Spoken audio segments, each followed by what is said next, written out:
তরুণরা কিন্তু এবার ভোট দেওয়ার জন্য মুখিয়ে ছিল যে এনসিপিকেই ভোট দেবে, কিন্তু যখনই তারা জামাতের পেটের মধ্যে ঢুকে গেছে, এনসিপিতে যারা ছিল তারা তো বিভিন্ন জায়গায় চলে গেছেন, তারা এক থাকতে তাদেরই আরেকটি বড় অংশ এই জনযাত্রার সাথে। তারা যদি ভালো কিছু করতে পারে দেশের জন্য, তারা যদি ভালো কিছু আনতে পারে, তারা যদি কিছু আদর্শিক দিক তৈরি করতে পারে, তরুণদেরকে টেনে নিয়ে আসতে পারে, তাহলে তাদের জন্য শুভকামনা রইল। তো ইসলাম মিন্টু, আপনি কি সম্ভাবনা দেখছেন? আমি কি একটু বলতে চাই, সেটা হলো আপনি নির্বাচন কমিশনের কথা বলেছেন, আমি একটু এই প্রসঙ্গটাই থাকতে চাই। তো ইসলাম মিন্টু, না, ওনার উদ্যোগটা ভালো লাগলো। তারুণ্যের কিছু স্বপ্ন থাকে, এই বাস্তবায়ন করার মতন নেতার দরকার। উনি যদি সেরকম নেতা হন তাহলে নিশ্চয়ই বাস্তবায়ন করতে পারবেন। আমরা দেখেছি যে এনসিপির প্রতি মানুষের যে প্রচণ্ড আবেগ, ভালোবাসা, এবং তাদের ডাকে একটা সময় আমি আপনাকে এখানে এসে আগেও বলেছি যে 5 আগস্টের আগে যদি ধরেন যে 4 আগস্ট নাহিদ ইসলাম একটা SMS পাঠিয়েছে, 1 কোটি লোক তার একটা SMS-এ এক জায়গায় হাজির হয়ে গেছে, বা দেশের বিভিন্ন প্রান্তে তারা দাঁড়িয়ে গেছে। একমাত্র স্মার্ট সিটি বসুন্ধরা, আধুনিকতায় এক ধাপ এগিয়ে। 5 আগস্ট সকালেও এনসিপির একটা SMS বা নাহিদ ইসলাম বা সারজিস আলমের, সেই নাহিদ ইসলাম যদি এখন একটা SMS দেয়, এখন 1 লক্ষ লোক সমবেত হবে কিনা বা 10,000 লোক সমবেত হবে কিনা, সেই বাস্তবতা আছে কিনা, সেরকম একটা বিষয় এসে গেছে।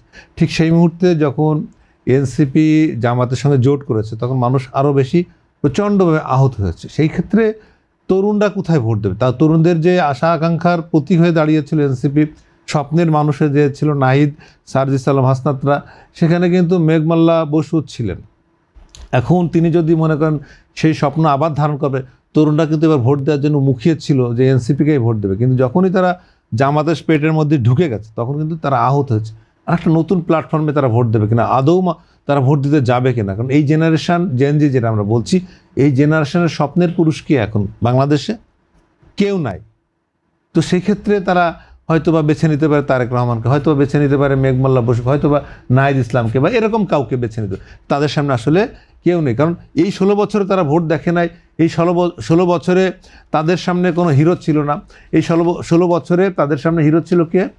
বাংলাদেশের কোনো রাজনীতিক না, কোনো শিল্পী না, কোনো আর্টিস্ট না, বাইরের কোনো পুঁজিপতি, কোনো বিল গেটস বা জুকারবার্গ, এই টাইপের লোক। অর্থাৎ বাংলাদেশকে তারা ধারণ করার মতন একজন নেতা তারা খুঁজে পাচ্ছিলেন না।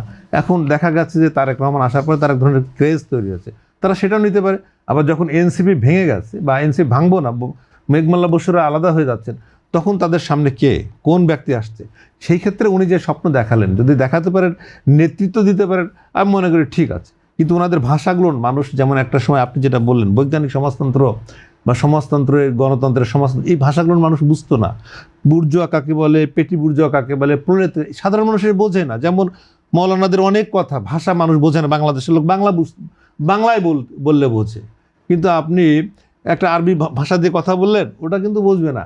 ঠিক এদেশের কমিউনিস্ট আন্দোলনের যে সংকটটা ছিল, যে এদেশের মানুষের পাঁচটা বোঝে নাই বলে এদেশ থেকে কিন্তু কমিউনিজমটা এগোতে পারে না। ওনাদের পরিভাষায় যদি ওনারা বিষয়টাকে ব্যাখ্যা করে দিতে পারেন, উনি বলছেন যে না মধ্যপন্থা, না ডান, না বাম। আর আন্তর্জাতিকভাবে যে ভাষাগুলো এসে গেছে যে বামপন্থা হতেই হবে, আমি এর সঙ্গে একমত, ওনার সঙ্গে একমত। আর আপনি যেটা বললেন যে বামপন্থা বা ডানপন্থা হতে হবে, এটা না, ঠিক আছে, যে কোনো একটা সামাজিক চরিত্রটা কি হবে, আদর্শিক চরিত্র। আপনি যে বলেন বামেই যুক্ত হইতে হবে বা ডানে, এরকম হবে কেন? ওনার সঙ্গে তো আমি এই বিষয়ে একমত যে হ্যাঁ, উনি একটা নতুন ধারণা নিয়ে আসছেন যে না, ডান বাম না, আমরা এই দেশের মাটির মানুষ, এই মাটির সঙ্গে যে জিনিসটা যায় সেটা।